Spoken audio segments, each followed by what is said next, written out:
Hello everyone, कैसे हैं आप सब लोग। मैं आशा करती हूँ आप सब बहुत अच्छे से होंगे। देखिए फ्रेंड्स, आज अपन पढ़ने वाले हैं सूक्ष्म जीव विषाणु के बारे में कि विषाणु एक कैसा शब्द है, विषाणु की खोज किसने की थी, विषाणु जीवित है या निर्जीव है, विषाणु की आकृति क्या है, विषाणु हमारे लिए लाभदायक हैं या हानिकारक हैं, वो हानिकारक हैं तो क्यों हैं, वो लाभदायक हैं तो क्यों हैं। देखिए फ्रेंड्स, ये सब इस टॉपिक में अपन डिटेल से पढ़ेंगे। आप स्टार्टिंग से लेके एंड तक वीडियो में कंटिन्यूटी बनाए रखना, आपका विषाणु का टॉपिक बहुत अच्छे से क्लियर हो सके। हाँ फ्रेंड्स, साथ साथ में नोट्स बनाते रहिएगा ताकि एग्ज़ाम टाइम में रिवीजन के समय आपका टाइम वेस्ट ना हो और अच्छे से रिवीजन भी हो जाए। सो आपका टाइम वेस्ट नहीं करते हुए अपन चलते हैं टॉपिक की ओर। सूक्ष्म जीव विषाणु। वायरस क्या है फ्रेंड्स, एक लैटिन शब्द है। वायरस कैसा शब्द है, लैटिन शब्द है जिसका अर्थ होता है तरल विष। कई बार फ्रेंड्स एसएससी, बीएसटीसी या इन एग्जाम्स में पूछ लिया जाता है कि विषाणु एक लैटिन शब्द है और इसका अर्थ क्या है, तरल विष। विषाणु अकोशिकीय होता है, अति सूक्ष्म जीव होता है, वो केवल जीवित कोशिकाओं में ही वृद्धि करता है। देखिए फ्रेंड्स, वायरस है वो केवल जीवित कोशिकाओं में ही वृद्धि करता है। जैसे बैक्टीरिया होते हैं ना, मृत सड़े गले पदार्थों पे भी पनप जाते हैं, वहाँ पे भी पाए जाते हैं। ऐसे विषाणु है वो केवल और केवल जीवित कोशिका में ही वृद्धि करता है, निर्जीव कोशिकाओं में वृद्धि नहीं करता है। विषाणु की खोज डी इवानोव्स्की ने की थी। कब की थी फ्रेंड, 1892 में की थी। डी इवानोव्स्की एक रूस का वैज्ञानिक है और एक वनस्पति वैज्ञानिक है, ठीक है। नेक्स्ट में देखिए फ्रेंड, एडवर्ड जेनर ने चेचक विषाणु के कारण होता है। ये किसने बताया था कि चेचक रोग होता है वो विषाणु के कारण होता है, ये बताया था फ्रेंड्स एडवर्ड जेनर ने। और चेचक के टीके का आविष्कार भी किसने किया था, एडवर्ड जेनर ने। और पोलियो के टीके का आविष्कार किसने किया था फ्रेंड्स, जोनास साल्क ने किया था। याद रखिएगा फ्रेंड्स, कंफ्यूज मत हो जाना। यदि क्वेश्चन में पूछ लिया जाए कि चेचक के टीके का आविष्कार किसने किया, तब आएगा फ्रेंड्स एडवर्ड जेनर ने। और यदि पोलियो के टीके का आविष्कार किसने किया, तब किया था जोनास साल्क ने। नेक्स्ट देखिए, तंबाकू का मोज़ेक रोग विषाणु के कारण होता है। ये किसने बताया था कि तंबाकू में होने वाला मोज़ेक का अर्थ होता है धब्बा। तंबाकू की पत्तियों पे एक धब्बे नुमा स्ट्रक्चर बन जाती है जिसको अपन मोज़ेक रोग बोलते हैं, वो रोग विषाणु के कारण होता है। इसको किसने बताया था कि तंबाकू में होने वाला जो मोज़ेक रोग है वो विषाणु के कारण होता है, तो फ्रेंड्स ये बताया था एडोल्फ मेयर ने बताया था। नेक्स्ट देखिए, तंबाकू को मोज़ेक रोग के विषाणु के अस्तित्व का पता, मतलब विषाणु के अस्तित्व का पता किसने लगाया था, इवानोव्स्की ने लगाया था। यदि पूछ लिया जाए कि ये किसने बताया कि तंबाकू में होने वाला मोज़ेक रोग विषाणु के कारण होता है, तब तो आएगा एडोल्फ मेयर। और यदि उसके विषाणु के अस्तित्व का पता किसने लगाया था, तब लगाया था इवानोव्स्की ने। विषाणु का टोबैको मोज़ेक नाम, मतलब तंबाकू में होने वाला टोबैको मोज़ेक वायरस को टोबैको मोज़ेक वायरस नाम किसने दिया था, बेजेरनिक और पोर ने। मोस्ट इम्पोर्टेंट कि टोबैको मोज़ेक वायरस का टोबैको मोज़ेक वायरस नाम किसने दिया था, बेजेरनिक और बोर ने दिया था। वायरस का अध्ययन क्या कहलाता है, वायरोलॉजी। और बैक्टीरिया का अध्ययन क्या कहलाता था, बैक्टीरियोलॉजी। नेक्स्ट देखिए फ्रेंड्स, विषाणु को जीवित तरल संक्रामक किसने कहा, लुई पास्चर ने। इम्पोर्टेंट, विषाणु को जीवित तरल संक्रामक किसने कहा था, लुई पास्चर ने कहा था। फ्रेंड्स, वायरस का जो बाह्य आवरण होता है वो प्रोटीन से निर्मित होता है और क्या कहलाता है, कैप्सिड कहलाता है। और जो वायरस का संपूर्ण कण होता है वो वायरियोन कहलाता है।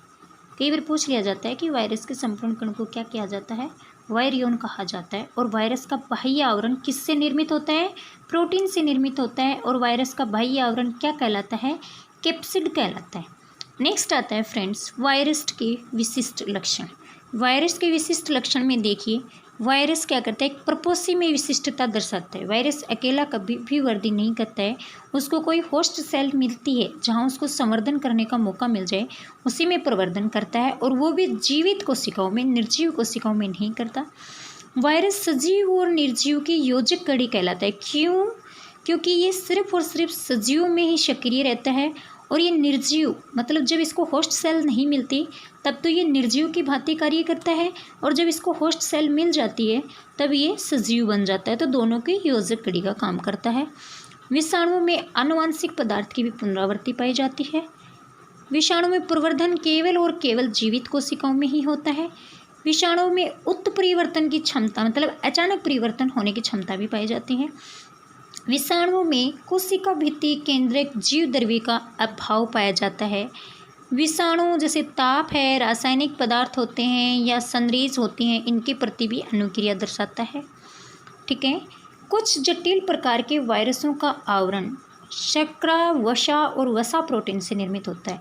मोस्टली वायरस का जो आवरण होता है वो किससे निर्मित होता है? प्रोटीन से निर्मित होता है, जिसको कैप्सिड कहा जाता है। लेकिन कुछ जटिल प्रकार के वायरस होते हैं, जैसे हर्पिस वायरस है, कॉम्प्लिकेटेड होते हैं, उन वायरस का आवरण शर्करा, वसा या वसा प्रोटीन से निर्मित होता है। और शर्करा, वसा और वसा प्रोटीन को लिपोप्रोटीन कहा जाता है। ठीक है फ्रेंड्स। देखिए फ्रेंड्स, वायरस होता है वो प्रकृति में एक स्वतंत्र रूप से नहीं पाया जाता है, वो हमेशा एक परजीवी कोशिका के रूप में ही मिलता है, मतलब किसी होस्ट सेल के अंदर ही मिलेगा। विदाउट होस्ट सेल वो एक निर्जीव की भांति हो जाता है। वायरस की आकृति और आकार में अलग अलग प्रकार के होते हैं, जैसे चेचक वायरस है, उसका व्यास 250 नैनोमीटर तक होता है। जैसे एक LPT वायरस होता है जिसका व्यास 275 नैनोमीटर होता है। आकृति में ये घनाकार, कुंडलीनुमा या जैसे भी हो सकते हैं। वायरस में अकोशिकीय कण होता है जो न्यूक्लिक एमएल और प्रोटीन से मिलकर बना होता है। ठीक है। नेक्स्ट आता है फ्रेंड्स विषाणुओं के प्रकार। विषाणु प्रपोष्य के आधार पर 3 प्रकार के होते हैं। ये किसने बताया था? सबसे पहले तो विषाणु प्रपोष्य के आधार पर कितने प्रकार के होते हैं? 3 प्रकार के होते हैं। कौन कौन से होते हैं? जंतु वायरस मतलब जंतुओं में रोग फैलाने वाले वायरस, पादप वायरस मतलब पेड़ पौधों को हानि पहुंचाने वाले वायरस, और बैक्टीरियोफेज। बैक्टीरियोफेज एक वायरस है फ्रेंड्स, वो क्या है? हमारे लिए एक लाभदायक वायरस है। अब ये किसने बताया था कि प्रपोष्य के आधार पर वायरस 3 प्रकार का होता है? ये बताया था होल्मस ने। कब बताया था? 1948 में बताया था। अब इनके बारे में अपन डिटेल से पढ़ते हैं। पादप वायरस। पादप वायरस क्या करता है? ये उच्च वर्ग के पादपों को संक्रमित कर देता है, जैसे TMV।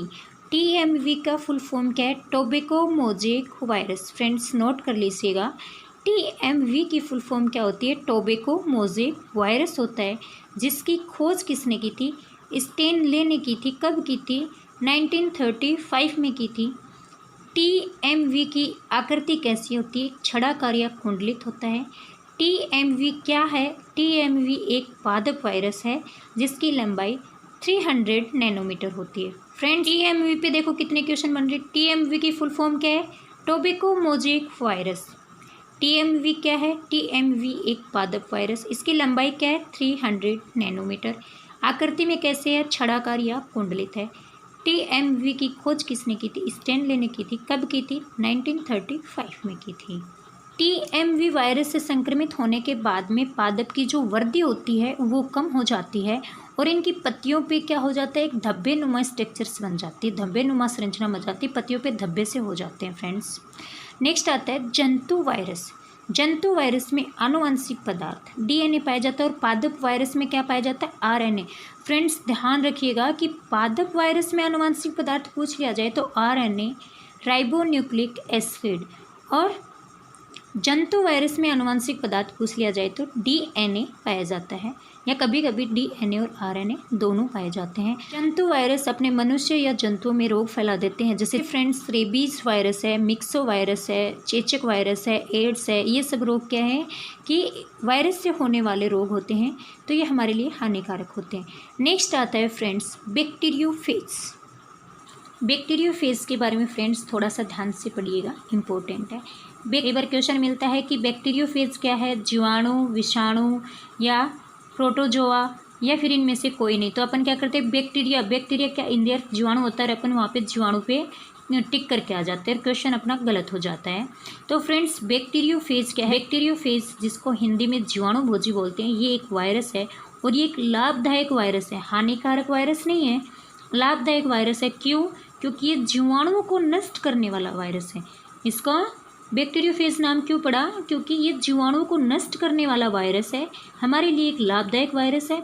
कई बार एसएससी या बीएसटीसी बीएड प्री एग्जाम में पूछ लिया जाता है कि गंगा का पानी किसके कारण खराब नहीं होता है? वो फ्रेंड्स बैक्टीरियोफेज या जीवाणु भोजियों के कारण न खराब नहीं होता है, क्योंकि उसमें पाए जाने वाले जो हानिकारक जीवाणु होते हैं उनको ये नष्ट कर देता है, जिससे गंगा का पानी है वो खराब नहीं होता है। देखिए फ्रेंड्स, बैक्टीरियोफेज को बैक्टीरियोफेज क्यों कहा गया?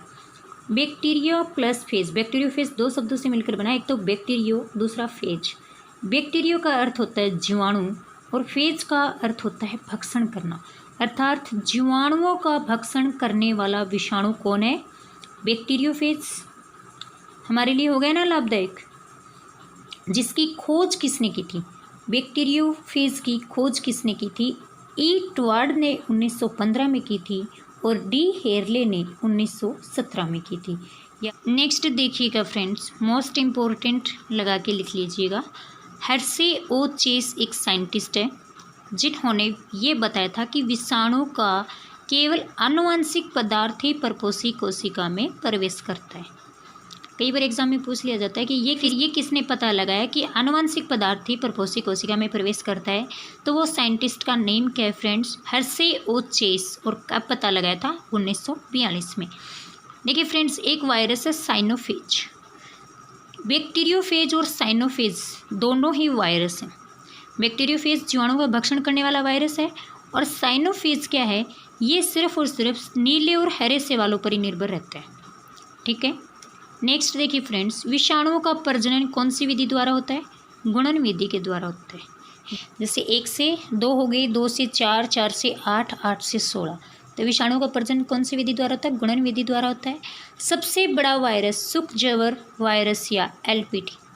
सबसे बड़ा वायरस कौन सा होता है? सुख-ज्वर वायरस या एलपीटी होता है, जिसकी साइज 275 नैनोमीटर होती है। सबसे छोटा वायरस मुंह पक्का और खुरपक्का वायरस होता है। सबसे बड़ा वायरस एलपीटी वायरस और सबसे छोटा वायरस मुंह पक्का और खुरपक्का वायरस होता है। नेक्स्ट आता है वायरोइड।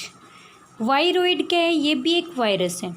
बैक्टीरियोफेज भी वायरस है, साइनोफेज भी वायरस है और वायरोइड भी एक वायरस है जो केवल और केवल उच्च श्रेणी के पादपों में ही रोग उत्पन्न करता है। इसका आनुवंशिक पदार्थ आरएनए होता है और इसका बाह्य आवरण जो कैप्सिड होता है वो अनुपस्थित होता है। वायरस का बाह्य आवरण प्रोटीन से निर्मित होता है ना, जिसको कैप्सिड कहते हैं, लेकिन वायरोइड में कैप्सिड अनुपस्थित होता है। उसकी वजह से इसको नग्न वायरस या नेक्ड वायरस भी कहा जाता है। वायरोइड की खोज डाइनर ने की थी 1971 में। क्वेश्चन बन रहा है वायरोइड क्या है? वायरोइड एक वायरस है। वायरोइड में कौन सा आनुवंशिक पदार्थ पाया जाता है? आरएनए। इसका बाह्य आवरण एब्सेंट होता है। क्वेश्चन में पूछ लिया जाता है नग्न वायरस है वायरोइड, बैक्टीरियोफेज वायरस या साइनोफेज, तो वहाँ पे आएगा वायरोइड। वायरोइड की खोज डाइनर ने की थी। कब की थी? 1971 में की थी। एग्जाम्पल में क्राइसेंथेमम स्टंट एक वायरोइड है जो उच्च श्रेणी के पादपों में रोग उत्पन्न करता है। एक है पोटैटो स्पेंडल ट्यूबर, ये भी एक वायरोइड है जो पोटैटो में रोग पैदा करता है। ठीक है फ्रेंड्स, ये थी वायरस के बारे में सामान्य जानकारी। देखिए फ्रेंड्स, पिछले वीडियो में मेरा क्वेश्चन था जीवाणुओं में जनन की कौन सी विधि पाई जाती है? तो फ्रेंड्स, जीवाणुओं में जनन की विखंडन विधि पाई जाती है। और मेरा क्वेश्चन सेकंड था जीवाणु कोशिका में पाई जाने वाली वर्ताकार दोहरे तंतु की डीएनए आकृति क्या कहलाती है? फ्रेंड्स, वो प्लाज्मिड या एपिसोप कहलाती है, जिसकी खोजकर्ता लेडरबर्ग है। और फ्रेंड्स, मेरा आज का क्वेश्चन है विषाणुओं का वर्गीकरण किसने प्रस्तुत किया? इसका आंसर मैं आपको नेक्स्ट वीडियो में बताऊंगी और आप मुझे कमेंट बॉक्स में ज़रूर बताना। देखिए फ्रेंड्स, मेरा पढ़ाना आपको अच्छा लग रहा है, समझ में आ रहा है तो लाइक कर दीजिएगा, सब्सक्राइब कर दीजिएगा और यदि अच्छा नहीं लग रहा तो डिसलाइक कर दीजिएगा। वीडियो में लास्ट तक बने रहने के लिए धन्यवाद फ्रेंड्स।